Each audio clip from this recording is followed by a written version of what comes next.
about families. We talked about marriage. We've talked about, I better put my, just so you know I am talking about couples, children.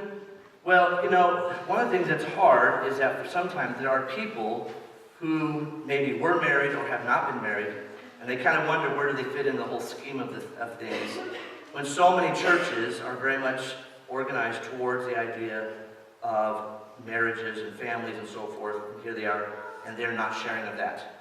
So I want to kind of cover that today because it is something that's covered by Paul, and he covers it very clearly in 1 Corinthians. So I'm going to read that first, and then we'll get started in our message. Now concerning virgins, I have no commandment from the Lord, yet I give judgment as one whom the Lord in his mercy has made trustworthy. I suppose, therefore, that this is good because of the present distress, that it is good for a man to remain as he is. Are you bound to a wife? Do not seek to be loosed. Are you loosed from a wife? Do not seek a wife. But even if you do marry, you have not sinned. And if a virgin marries, she has not sinned. Nonetheless, still, you will have many troubles in the flesh, but I would spare you. But this I say, brethren, the time is short, so that you, from now on even those who have wives should as though they had none. Those who weep as though they did not weep, and those who rejoice as though they did not rejoice. Those who buy as though they did not possess, and those who use this world as not misusing it. For the form of this world is passing away. But I want you to be without care. He who is unmarried cares for the things of the Lord, how he may please the Lord. But he who is married cares about the things of the world, how he may please his wife. There is a difference between a wife and a virgin. The unmarried woman cares about the things of the Lord, that she may be holy both in body and in spirit. But she who is married cares about the things of the world, and how she may please her husband. And this I say for your own profit, that I may not put a leash on you, but for what is proper, that you may serve the Lord without distraction. But if any man thinks he is behaving improperly towards his virgin, if she is past the flower of youth, and thus it must be, let him do what he wishes, he does not sin, let them marry. Nevertheless, he who stands steadfast in his heart, having no necessity, but has power over his own will, and has so determined in his heart that he will keep this virgin does well. So then who gives her in marriage does well, but he who does not give her in marriage does better. A wife is bound by law as long as her husband lives, but if her husband dies, she is at liberty to be married to whom she wishes, only in the Lord. But she is happier if she remains as she is, according to my judgment. And I think also I have the Spirit of God. Well, we've been talking about families, recipes for family success. And I want to remind you that God uses those who are single, those who are without a spouse, very strongly. And we see that many times in the New Testament, Old Testament. In fact, every time I go to a new slide, I'm probably going to bring up another person. The first person I want to talk about is the prophetess Anna. She was a very old lady. She had been without a husband for many, many years. And she was waiting in the temple for Christ to come. And when she came, she rejoiced in the Lord and thanked the Lord that she was able to see the Christ child before she died. And so she was used of the Lord. Oftentimes she was called a prophetess, which was very unusual in those days, and she was one of high respect. And so the Lord has used singles throughout history, and we'll talk about those more. Let's kind of go back to the idea of the potatoes that we mentioned earlier. So I had Angel bring over a couple of potatoes that Lane helped me with. But again, if we look at just the main part, this potato, we can cook this potato up and just eat it like it is. Now, it's always nicer to have a little bit more flavor to it. We add butter or salt, whatever else. And of course, when we go to cook it, we always make sure that we put our holes in it so that it can cook and it doesn't explode when we go to put it in the oven. The base ingredient is just as fine the way it is.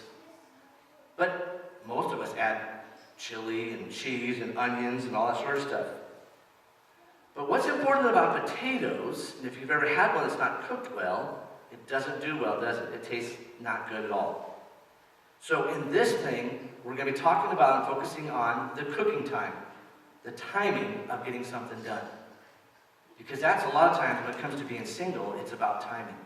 And so that's what we're going to be focusing on today. So we've been talking about different things, ingredients and so forth. Today we're going to be talking about timing. Now, it could be that this is how you think about it as a single. I'm as single as a dollar, and I'm not looking for change. I love being single. I can come and go as I please and stay out as late as they want to. Eric Dickerson, if you know who that is, I believe it's Eric Dickerson that was the football player. But, sometimes people maybe don't want to necessarily be single, so we're going to be talking about that this morning. So open up your Bibles if you would to 1 Corinthians chapter 7. That's where we'll be focusing on today, and be focusing on that whole concept. Now, here's the first thing I want us to understand, is that singleness is a choice or a consequence. It's a choice or a consequence. Look at the story of Joseph. In the story of Joseph, he was, first of all, sold by his brothers. He wasn't married at the time. He was probably close to being of married age. And then he was sent away, and he served a number of years under Potiphar. He never married there. And then he was placed in jail, and he never married there. And it wasn't until afterward, after he'd been made basically second in command in Egypt, that he finally took a wife and bore 2 sons, Ephraim and Manasseh. And so here was a man that the timing wasn't right. Could you imagine if he'd been married prior to him being sold, and what it would have done to his wife and to maybe any children at the time? And so sometimes marriage is about timing. I'll never forget when I had this one lady that was at a church in Vegas. She was approaching 30 years old, and she thought she was going to end up being an old maid. That was her word. And I just went to her and I said, you need to be, and I gave her some advice, and I gave her some comfort on what to deal with and how to deal with it. Just before she turned 30, she met this really nice young man, and Angel knows who I'm talking about. Just the nicest guy, a great cook, and he was a good man. She had waited until, she had been wanting to be married since she was 20. She waited nearly 10 years, but it was all about the timing. They've been married now for a number of years. I would say, Angel, what do you think now? It's probably been 10 years? Does that sound right? Yeah, 10 years, okay. 10 years I think they've been married. So they have a great marriage, and it's just a wonderful thing about timing, that God does it when it's His timing. And so sometimes it does depend on a choice, as we've talked about here in 1 Corinthians, but sometimes it's also a consequence, and we'll talk about that in a second. Well, let's talk a little bit about 1 Corinthians. What's important to know is that we have 1 Corinthians and 2 Corinthians. The reality is there probably are 4 letters written to the Corinthians by Paul. We don't have the substance of 2 of those letters. So he's writing this letter in response to a letter he'd sent earlier, and they had some questions, so they sent it back to him. So he's writing them in response to some questions. And so that's what we're going to be talking about here in a little bit. So he's going to be answering some questions after he dealt with some doctrinal stuff and some problems they had in the church. This one probably may have even been the 3rd letter by then. Now, Paul had spent a great deal of time in Corinth. Remember when we talked about Thessalonians, and we did that study at the very end of last year? Well, Paul was in Corinth when he wrote that letter to Thessalonians, and he stayed in Corinth for quite a long time and pastored there, some in the neighborhood of about 12 to 18 months. So he knew them very well. It's not like what he knew in Thessalonia, where he maybe was there a month or 2. But he had really intimate knowledge of Corinthians, which is why when you read that book, he will mention a number of people's names in the end of that book, because he has such a knowledge of them. But there was something in particular in Corinth that had a problem, and I want to bring this up. It says, therefore I suppose, now concerning virgins I have no commandment from the Lord, yet I give judgment as one whom the Lord in His mercy has made trustworthy. I suppose therefore that this is good because of the present distress, that it is good for man to remain as he is. There was something going on in Corinth that we're not aware of. I mean, that time and that age, there was a lot of stress going on. They were being persecuted and so forth, but there was something particular about what was going on in Corinth that he's given this advice. So that's really important to know that. When he's talking about this, it's not necessarily that he's saying you must remain single. And sometimes that gets confused here, or the ultimate goal is to be single. He's saying at this time and in this place, when it comes to the situation in Corinth, he's advising people it's probably better right now to remain single. Just like I mentioned in Joseph's life. Joseph was having struggles in his life, and it wasn't until later on that he got married, and he ended up having a number of children, and from there he was able to, and became very wealthy and so forth. So Paul is answering a number of questions, and he is actually in Ephesus at the time when he's writing this letter. And this is also where he had served a long time. And so, whereas when he wrote the letter to Ephesus, that we talked about the other week, it was just a circular letter. This letter was specifically meant to the people in Corinth, to their specific questions that they had. Now, the other thing to remember is that Paul is also single. He's not married.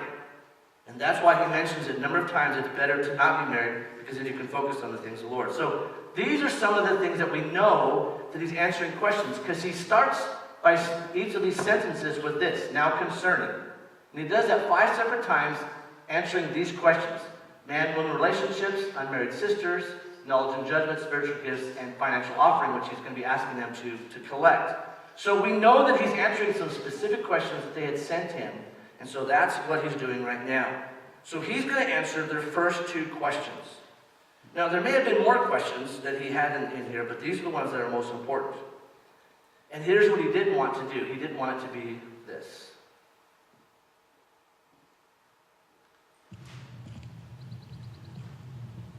It happened. The day we all feared. Doomsday.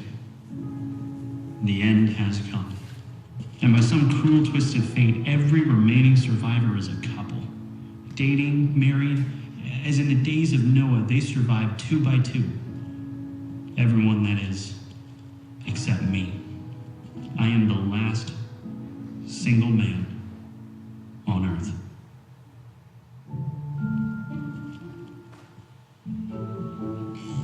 Love is in the air. And it makes me want to puke.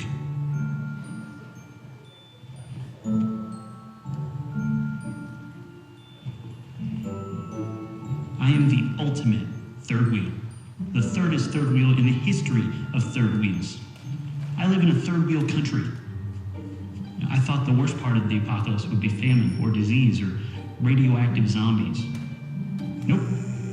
The worst part is still these disgusting public displays of affection.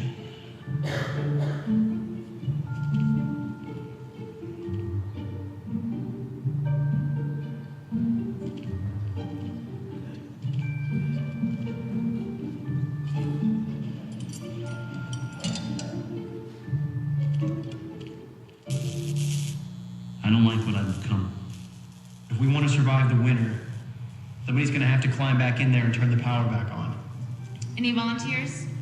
Maybe somebody without any attachments. No big responsibilities, no commitments. Anyone here like that?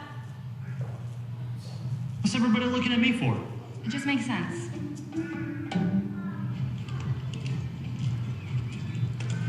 Couple skate on Couple skate. I got my partner right here. Dude, that was the last working boombox on Earth! My son, you walk the lonely road.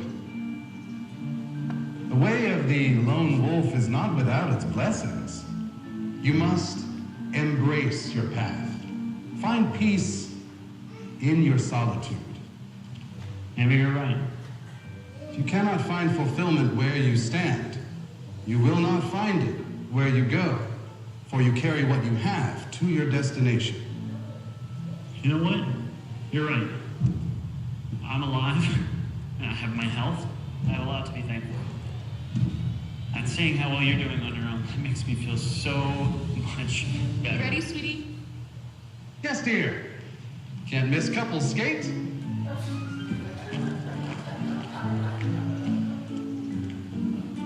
Oh, you gotta be kidding me!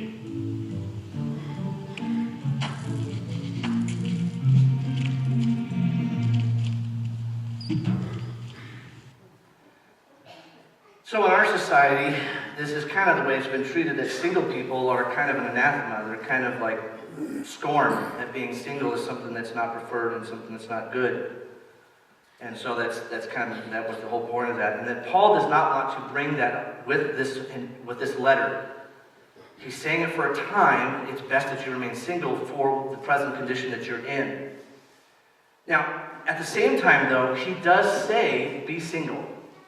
He's single himself, and he gives a reason why. Because you can give of yourself to the Lord. That's the reason why. It's for no other reason except that. Now, he does say, almost kind of jokingly, he does kind of say this, though. He says, But even if you do marry, you have not sinned, and if a virgin marries, she has not sinned. Nevertheless, such will have trouble in the flesh, but I would spare you. You know, I can spare you guys a lot of trouble. Don't get married. That's what he's saying, okay? But again, he's just kind of putting that in there at the end. But then at the very end, he says, and happy she remains as she is according to my judgment. And I think I also have the Spirit of God with me saying this too. So again, he's trying to really emphasize it's better to be single, but the reality is he knows it's not possible. Now, in this verse, through here, in verse 7 through 9, and also 26, Paul is also not a prude. He understands that. He understands the desires of men and women. That is why it's called a gift to be single. He says that in verse 7. Now, I remember as a young kid, I was communion at 7. I think I started serving as an altar boy around the age of 8, and I served for 5 or 6 years until my early teens, and I enjoyed doing it. In fact, the priests who I had were great priests, and they encouraged me to be a priest myself, and my family was also for that as well, until something happened. I call it the two juice theorem, perfume and gasoline. So I realized that there's these things called ladies, women, and I like them, and I realized I don't think I can live by myself. I think I like them. And then with cars, you know, I liked driving around in cars and having fun, and I knew that priests usually stood around the church and did nothing. That was my impression. So when those two things came in my life, gas and perfume, I realized I can't be a priest. Who knew that 50 years later, here I am, that I would be a pastor? And I don't drive around it very much, that's true. But you know, there was something that was important that he wanted to understand, is that marriage does bring difficulty, and especially when it's a time of difficult times in society. Now, right now, we're in relatively good times. We're not suffering a lot of persecution, but we know many Christians around the world who are not in that situation, and for many of them, they've chosen not to be married. Jeremiah was one of those. He had been transported from Jerusalem all the way over to Babylon, and here he was in Babylon under great distress. And the Lord was asking him to do some really weird stuff as symbols of what he wanted to do with his people. And so Jeremiah didn't get married at the time. I don't know if he got married later on, but for most of his ministry life, he was single as well. So here's the next thing. So we've talked about the culture, the things change. Marriage, he's saying it's not a sin. He says that throughout the passage, he talks about boundaries, such as making sure that your future spouse is a Christian, which he does in verse 39. It says, a wife is bound by law as long as her husband lives, but if her husband dies, she is at liberty to be married to whom she wishes, only in the Lord. He really wishes that if they are going to remarry, or if you're going to marry for the first time, find someone who's a Christian. But then he says, remain as you are. He says this, he says, brethren, time is short, that from now on, even those who have wives should not be as though they have none. But I don't want you to be without care. He who is unmarried cares for the things of the world. And he says, the unmarried woman cares about the things of the world. She may be holy both in body and spirit. But she who is married cares about the things of the world. He's reminding them that even though it's okay to marry, it's best that you don't, because you do care for the things of the world. And again, just a reminder, there will be troubles. But here's the truth of this whole passage. Everything that Paul's trying to teach here is this. Your marital status does not define who you are. It doesn't matter if you're married, single, whatever else. Although he recommends being single, he states that those who are married do have somewhat divided loyalties because they have to take care of their spouse, and he expects them to. He says in many other letters it's been important to take care of them. But he says those who are singles can take care of the things in the kingdom. So that's why he recommends being single. This is a great quotation I found. For everyone, whatever his state, single, married, widow, or priest chastity, is a triumphant affirmation of love. Is this the way of life for you? Is this a gift that you can embrace? I have known many men, women, older, younger, who've been able to be single all of their life. In fact, right now I'm counseling and coaching a pastor down in the south part of the country who is in fact single. And some of the things he's dealing with as a pastor is being single. He feels very alone. He doesn't have a lot of support. And so right now I'm trying to find him the support he can that's there locally with him. And I know that's important. But you know, I was talking with Bruce Schauer the other day, and his mom had been in the nursing home, and his mother-in-law, and now that she's at home with them, but she had led someone to the Lord. She had been single for many years, and she had led someone to the Lord over in the nursing home. She had led her new roommate to the Lord. Here she was single, she wasn't in the best of health, and yet she was able to still lead others to Christ. And so I think that's just a great testimony of what God can do, even at a different age, or even when we're very single. So again, we talked about this before. It's about timing. And he says, the world is a mess, but a life dedicated to Christ can endure and give great devotion. You can be focused on Christ and not be focused on the world. Naturally, we should be concerned for the issues of the world because we must care for those who are with us. For those of us who are married, he says, if you're married, stay as you are. Don't divorce. Even if they are a non-Christian, stay as you are because you have a responsibility. Another famous single, John the Baptist. John the Baptist, he was a man that was single, and he had a lot of suffering in his life. In fact, we know the story. Eventually he was arrested and then beheaded because of his faith. But he never took a wife. He was able to have that gift of being single. Then the last point is this able to be able to give more. This whole idea, this is a confusing section because it's unclear, this section right here, 36 through 40, about talking about this virgin. And there's been a lot of discussion of what it means. So I think we need to forget about the specifics of what it is, whether it's the daughter or whether it's the brothers that are taking care of this woman or something else. The focus here again is that do what is the right thing to do. If you cannot hold your passions, then you need to be married. If it's something you know that this is who you are, that you would be able to control your passions without that, then you need to marry. But also to those who are to women who decide after they've lost their first husband to marry again. And he doesn't prevent them, he just again recommends that they do not. And again, his last words in verse 4, he says again, but she is happier if she who remains as she is according to my judgment, and I think I also have the Spirit of God. Think about Ruth. She'd been married. She'd been married to her mother-in-law's sons, and then he died, and they had to move back to Israel. And when they did, she remained single to take care of her mother-in-law. But then God came in at the right time. She met Boaz, and Boaz came in the family and brought wholeness to the family and married Ruth. And that we have that great story out of the book of Ruth. Or you could look at being single this way.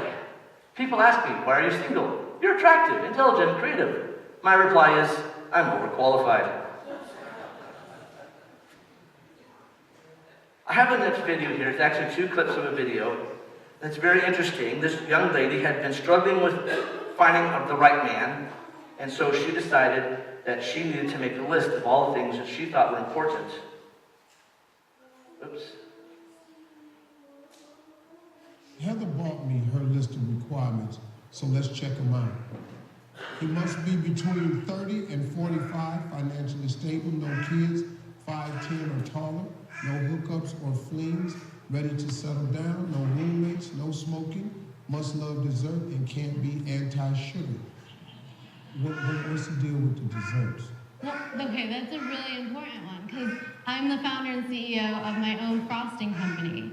And so it's an all-natural gourmet frosting, and so I make a lot of desserts. And I do a lot of, trade shows and making desserts. So he has to like dessert. If he doesn't like dessert, it's totally a deal breaker. Totally a deal breaker. Okay, but there's some more requirements, so let's take a look at these. Must be honest, reliable, sweet and kind, quick-witted, romantic, must love food, must pay on the first date, no flowers on the first date, must be a social drinker, and must never wear sweatpants. What? Those are basics. He can't wear sweatpants? No, the last guy I dated, we fought all the time because he wanted to go to Starbucks in sweatpants and go to breakfast in sweatpants, and no one should be doing that. Yeah. Wow. So her list goes on, and so I wanted to skip the 5 minutes in between and just give you the last minute or so. Okay, let's keep going. Must respect a gluten-free diet. Can't be too close to family and friends. Must open doors for me. Must be willing to move someplace warm. Must love traveling. Can't brag about traveling. Oh, we can go there, but you can't tell nobody. You shut your mouth. You telling everybody we was in Arizona for. Must maintain eye contact. Can't be a party boy. Can't be intimidated by me. Favorite season, what? Oops. I want to just kind of share, oh well. If you saw at the very last there, she had like 45 or 50 musts and must nots. That was crazy. So she had put all of these must and must nots in order, and she was wondering why she wasn't married.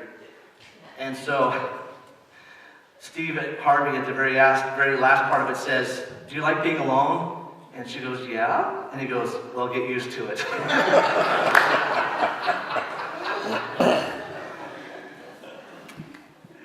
My wife and I have many children that we call children. They call us mom and dad, and many of them have been single when we first met them. Many of them have sought our advice on how to find a husband and wife, and the same is true with our own kids. And so we taught them to do 5 non-negotiables. What we do is we ask them, go ahead and make a big list like that, it's okay. You know, even talk about our physical appearance if you want, but go ahead and make a complete list. But when you're done, get it down to 5 non-negotiables, that they must have those. And let me tell you how they made a difference in my own life. I was in Bible college, and I was not really looking for a spouse at the time. I was focusing on my studies. I thought I'd be going off as a missionary. Wasn't sure if it'd be good to have a wife. And so I was studying really hard, but I did at one time had made these 5 non-negotiables. So one of them was, of course, she had to be a Christian, she had to be smart, she had to be funny. I never can remember the 4th one. I asked Angel this the other day and I couldn't remember what it was, but the 5th one had to be, she had to be willing to be a missionary to the Philippines, because that's where I knew God was sending me, even though I was still 3 or 4 years away. I knew that's where God was sending me to be a missionary. So I'm doing my studies and I happened to meet this young girl, Angel, I forgot her name again. Sherry, thank you. And I met Sherry, and she was one of our friends there at the school. And Sherry was a really nice lady. She had been born to missionary parents in Spain. She was obviously a Christian, very smart, very funny, just a nice young lady. And she met all 5 of those. But the one I wasn't sure about was number 5. So I said to her, I said, so we were kind of like, not really dating, I guess Angel would be more like just, it's so funny, because it's like we were talking about whether or not we shouldn't start dating. I know that sounds weird, but that's the way it was. We're talking about it, and I finally said to her, I said, well, you know, do you want to be a missionary? She goes, oh yes, that's my heart. My mom and dad were missionaries, I want to be a missionary. And I said, well, I feel called to be a missionary in the Philippines. And she goes, no, I have a call to go back to Spain to be with my folks. And I said, would that ever change? And she goes, no, I don't think so. I said, well, then it's probably that we should not date each other, because I know I'm called to the Philippines. It wasn't about 2 or 3 months later that I met and started dating Angel, and then we got married, and the day after we graduated from college, we headed to the mission field, the Philippines. That would have never happened with Sherry. A number of years later, we happened to run into someone that knew Sherry and the guy that she married. His name was Dave. I don't remember his last name, but everyone called him Gnarly Dave. He was a weird dude. And she married Gnarly Dave. And she never made it to the mission field. Never made it to the mission field. And so those 5 non-negotiables were really important for Angel and I. And we realized that that's what we needed to do. And so here is the result of this. Remain in your present state. If you can remain single, then do so, because you can do more for God. If you desire to be married, then follow the principles in the Bible to find the spouse that you need and use those 5 non-negotiables. And if you are married, even with an unbeliever, remain with that person as much as you can. That's really what Paul wanted to say here. Nothing really big, nothing really like big theological stuff. Just some practical advice to the people he was ministering to, the people he loved, to a church that he had pastored. He wanted them to continue to remain faithful in that way. So, hang on. It says my battery is almost out. Hey, babe, can you come quickly plug my battery in, please? That's what that beep was for. So the big question is this, that you can share this week with one another or just by yourself. What is a favorite activity that you like to do alone? And Angel probably knows the only thing I really like to do alone is pray. Otherwise, I hate being alone. And it is something I do not like doing. I love being with people. This is probably the reason why I'm coaching all the time. Luke and I are coaching the Little Leagues kids, and we are having a blast. They are doing so well. And so next week, we're going to be talking about Father's Day. And we're going to have something special for the fathers. We're going to, the set will even change even more for next week. It's in the bag there, babe. Angel, it's in the bag. And so we're going to be talking about Father's Day next week, so make sure your fathers are here for that. Lastly, I want to just, again, remind you, please sign up for this. Get your kids signed up. If you have grandkids or others that are nearby, have them sign up. This is a great camp. It's free. They take free will offerings from people to take care of it. I know that Charles will be speaking there next week as well, so he'll not be here next Sunday. He'll be speaking at the camp. It's in the bag, baby. It's in the pocket, outside pocket. And so make sure you sign up for that. And then it's going to be, Charles, is going to be Friday and Saturday night? Okay. Friday night. There's music Saturday night. It's music Saturday night and preaching Friday night, and then you'll be preaching on Sunday morning. Awesome. There's no power package at all? Okay. Well, hopefully it will last as long as it can. So we'll just go ahead and get going on that. So Lord, I just want to thank you so much that you have shared your word with us, even something so practical about being single, because you care about all of us, whether we're married, whether we have children, whether we're older, we've lost our spouse, whether we're younger, we do not have one yet. Father, I know that you are always watching over us. I know that it's about timing. I know that there are times we just have to wait until it's the right time. And I know, Lord, that you are watching over us and caring for us, and you're fulfilling our desires.